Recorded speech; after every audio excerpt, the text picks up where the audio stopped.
Hello, and welcome to Mr. Wolf's Storytime. I'm Mr. Wolf, and today I'm going to be reading just a chapter of the strange case of Dr. Jekyll and Mr. Hyde.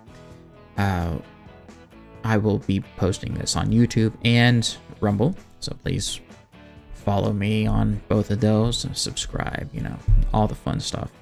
Leave comments on what you might want to hear me read. I am thinking about trying to do something for Christmas, something Christmas specific.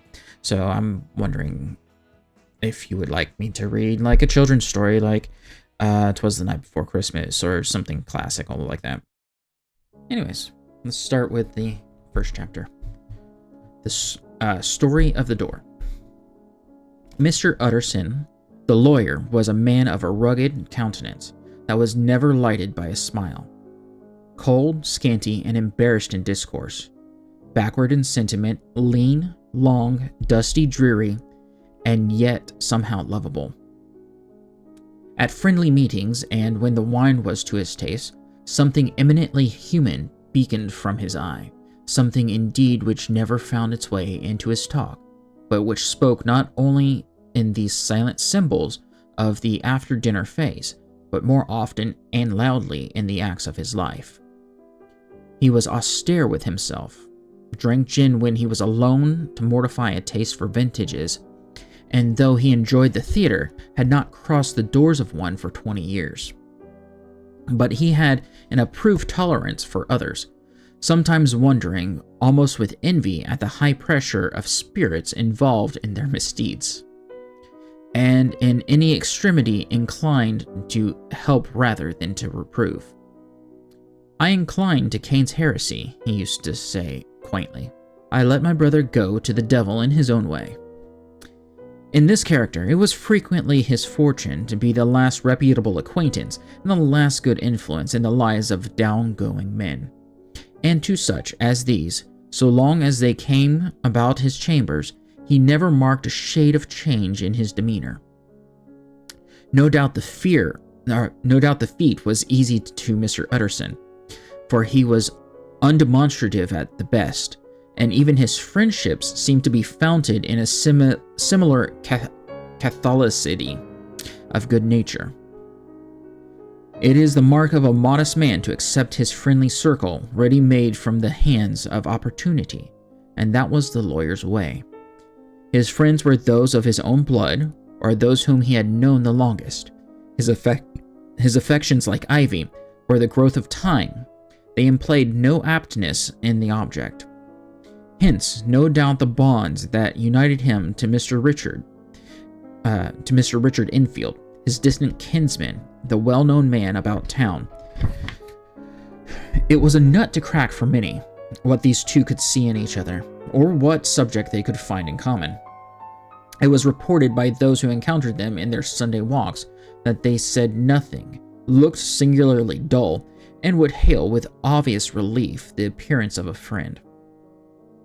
For all that, the two men put the greatest store by these excursions, counted them the chief jewel of each week, and not only set aside occasions of pleasure, but even resisted the calls of business, that they might enjoy them uninterrupted. It chanced on one of these rambles that their way led them down a by-street in a busy quarter of London. The street was small, and is called quiet, but it drove a thriving trade on the weekdays. The inhabitants were all doing well, it seemed, and all emulously hoping to do better still, and laying out the surplus of their gains in coquetry, so that the shop fronts stood along that thoroughfare with an air of invitation like rows of smiling saleswomen. Even on Sunday, when it veiled its more florid charms and lay comparatively empty for passage, the street shone out in contrast to its dingy neighborhood, like a fire in a forest, and with its freshly painted shutters, well-polished brasses, and general cleanliness and gaiety of note, instantly caught and pleased the eye of the passenger. Two doors from one corner, on the left hand going east, the line was broken by the entry of a court, and just at that point, A certain sinister block of building thrust forward its gable on the street. It was 2 stories high, showed no window, nothing but a door on the lower story and a blind forehead of discolored wall on the upper, and bore in every feature the marks of prolonged and sordid negligence. The door, which was equipped with neither bell nor knocker, was blistered and disdained. Tramps slouched into the recess and struck matches on the panels. Children kept shop upon the steps. The schoolboy had tried his knife on the moldings, and for close on a generation, no one had appeared to drive away these random visitors or to repair their ravages. Mr. Enfield and the lawyer were on the other side of the by-street, but when they came abreast of the entry, the former lifted up his cane and pointed. "Did you ever remark that door?" he asked, and when his companion had replied in the affirmative, It is connected in my mind," he added, "with a very odd story." "Indeed?" said Mr. Utterson, with a slight change of voice. "And what was that?" "Well, it was this way," returned Mr. Enfield. "I was coming home from some place at the end of the world, about 3 o'clock of a black winter morning, and my way lay through a part of town where there was literally nothing to be seen but lamps. Street after street, and all the folks asleep, street after street, all lighted up as if for a procession, and all as empty as a church, till at last I got into a state of mind when a man listens and begins to long for the sight of a policeman. All at once I saw 2 figures, one a little man who was stumping along eastward at a good walk, and the other a girl of maybe 8 or 10 who was running as hard as she was able down a cross street. Well, sir, the 2 ran into one another, naturally enough, at the corner, and then came the horrible part of the thing, for the man trampled calmly over the child's body and left her screaming on the ground. Sounds nothing to hear, but it was hellish to see. It wasn't like a man, it was like some damned juggernaut. I gave a few hallo, took to my heels, collared my gentleman, and brought him back to where there was already quite a group about the screaming child. He was perfectly cool and made no resistance, but gave me one look so ugly it brought out the sweat on me like running. The people who had turned out were the girl's own family, and pretty soon the doctor for whom she had been sent put in his appearance. Well, the child was not much the worse, more frightened, according to the sawbones, and there you might have supposed it would be an end. But there was one curious circumstance. I had taken a loathing to my gentleman at first sight. So had the child's family, which was only natural, but the doctor's case was what struck me. He was the usual cut-and-dry apothecary, of no particular age and color, with a strong Edinburgh accent, and about as emotional as a bagpipe. Well, sir, he was like the rest of us. Every time he looked at my prisoner, I saw the sawbones turn sick and white with desire to kill him. I knew what was in his mind, just as he knew what was in mine, and killing being out of the question, we did the next best. We told the man we could and would make such a scandal out of this as should make his name stink from one end of London to the other. If he had any friends or any credit, we undertook that he should lose them. And all the time, as we were pitching it in red hot, we were keeping the women off him as best we could, for they were as wild as harpies. I never saw a circle of such hateful faces, and there was the man in the middle, with a kind of black, sneering coolness. Frightened, too, I could see that, but carrying it off, sir, really like Satan.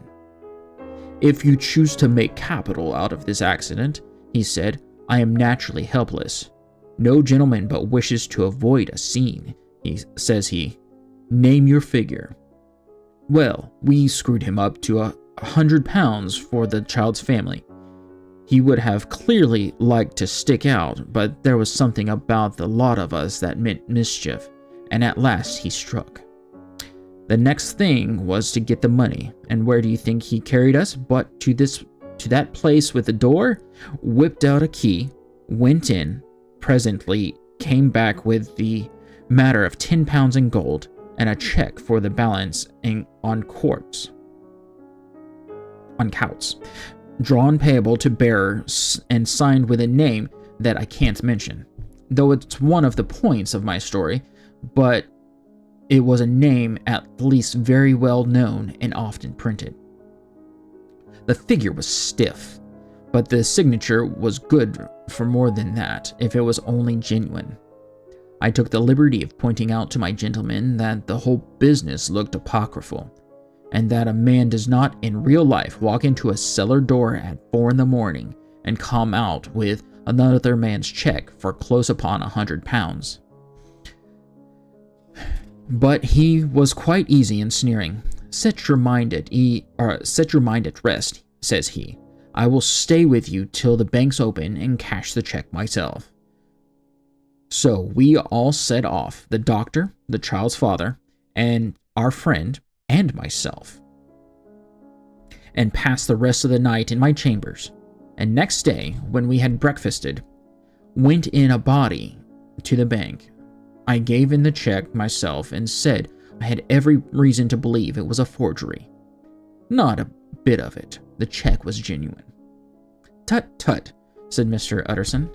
I see you feel as I do, said Mr. Enfield. Yes, it's a bad story, for my man was a fellow that nobody could have to do with, a really damnable man, and the person that drew the check is the very pink of the proprieties, celebrated too, and, what makes it worse, one of your fellows who do what they call good. Blackmail, I suppose. An honest man paying through the nose for some of the capers of his youth. Blackmail House is what I call the place with the door in consequence.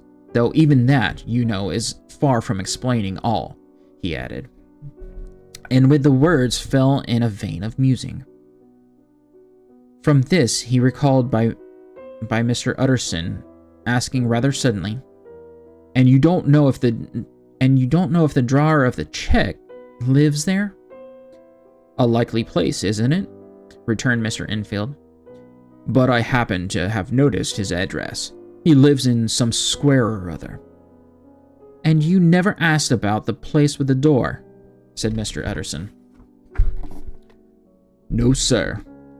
I had a delicacy, was the reply. I feel very strongly about putting questions. It partakes too much of the style of the day of judgment. You start a question, and it's like starting a stone. You sit quietly on the top of a hill, and away the stone goes, starting others, and presently some bland old bird, the last you would have thought of, is knocked on the head in his own back garden, and the family have to change their name. No, sir, I make it a rule of mine. The more it looks like Queer Street, the less I ask.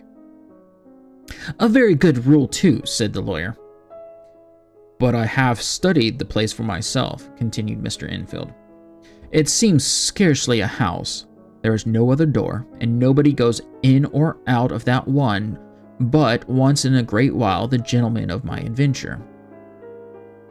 There are 3 windows looking on the court on the first floor, none below. The windows are always shut, but they're clean. And then there is a chimney which is generally smoking, so somebody must live there. And yet it's not so sure, for the buildings are so packed together about the court that it's hard to say where one ends and another begins.